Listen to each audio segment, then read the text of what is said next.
अस्सलाम वालेकुम व्यूवर्स, कैसे हैं आप? आई होप आप सब बिल्कुल खैरियत से होंगे, ठीक ठाक होंगे। आज इस वीडियो में आपको तुर्की वीज़ा के हवाले से लेटेस्ट अपडेट देखने को मिलेगी कि इस वक्त तुर्की वीज़ा की रेशो कैसी है, तुर्की का प्रोसेस टाइम क्या चल रहा है और इस वक्त वीज़ा फ़ीस कितनी है जो कि आपने अनातोलिया सेंटर में जाके पे करनी है। बहुत सारे दोस्त वीज़ा फ़ीस के हवाले से पूछ रहे थे कि इस वक्त वीज़ा फ़ीस कितनी है, क्योंकि हम अगर अनातोलिया ऑफ़िस में जाएं तो हमें पता हो कि इस वक्त हमने वीज़ा फ़ीस कितनी पे करनी है। तो ये सब आपको इस वीडियो में डिटेल के साथ देखने को मिलेगा। अगर आपने अभी तक चैनल को सब्सक्राइब नहीं किया तो चैनल सब्सक्राइब कर दीजिए। अगर वीडियो अच्छी लगे तो इसको लाइक कर दीजिएगा। तो आते हैं आज के अपने टॉपिक की तरफ। तो सबसे पहले आपको मैं तुर्की वीज़ा के रेशो के हवाले से अपडेट कर दूं कि इस वक्त रेशो कैसी जा रही है। तो देखें, ये रेशो डिपेंड करती है आपकी प्रोफाइल के ऊपर कि आपकी प्रोफाइल कैसी है, और दूसरा आपके डॉक्यूमेंट्स के ऊपर। बहुत सारे दोस्त वीज़ा अप्लाई कर देते हैं, उनके डॉक्यूमेंट्स कंप्लीट नहीं होते। तो अगर आपके डॉक्यूमेंट्स कंप्लीट हैं और 1 से 2 कंट्री की भी आपकी ट्रैवल हिस्ट्री है तो तुर्की का वीज़ा आपको बआसानी मिल जाएगा।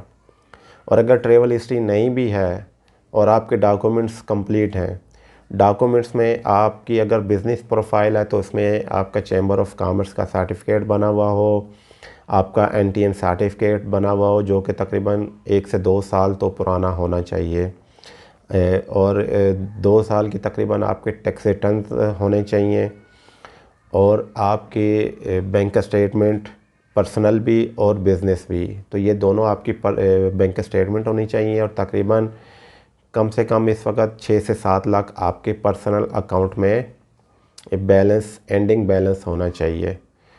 और अगर आप सैलरी पर्सन हैं तो आपको एनओसी चाहिए होगी आपके एम्प्लॉयर से, या फिर एम्प्लॉयमेंट लेटर आपको चाहिए होगा। और आपकी सैलरी तकरीबन 60 to 70,000 तकरीबन होनी चाहिए, और सैलरी स्लिप भी चाहिए होंगी 3 मंथ की। और अगर आपकी सैलरी बैंक अकाउंट में आ रही है तो वेल एंड गुड, अगर नहीं भी आ रही तो ये चीज़ें अगर आपको मिल जाती हैं तो आपको ये वीज़ा मिलने के चांसेस हैं, ठीक है। लेकिन अगर आपके पास ये डॉक्यूमेंट्स नहीं हैं तो फिर आपको ये वीज़ा मिलना बहुत ही मुश्किल है। तो अगर साथ में दुबई या मलेशिया या अज़रबैजान, इनमें से किसी एक कंट्री की भी ट्रैवल हिस्ट्री हो जाती है तो बहुत ही वेल एंड गुड हो जाएगा। फिर तो तकरीबन चांसेस है कि ईज़िली आपको ये वीज़ा मिल भी जाए।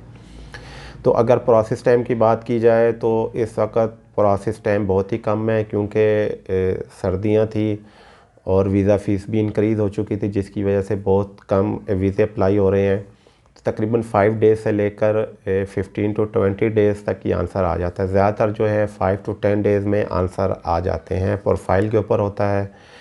और अगर वीज़ा फ़ीस की बात की जाए, जो कि बहुत सारे दोस्त पूछ भी रहे थे, तो जो एम्बेसी की फ़ीस है वो $60 है, और जो कि अनातोलिया के सर्विस चार्जेस हैं वो $65 हैं।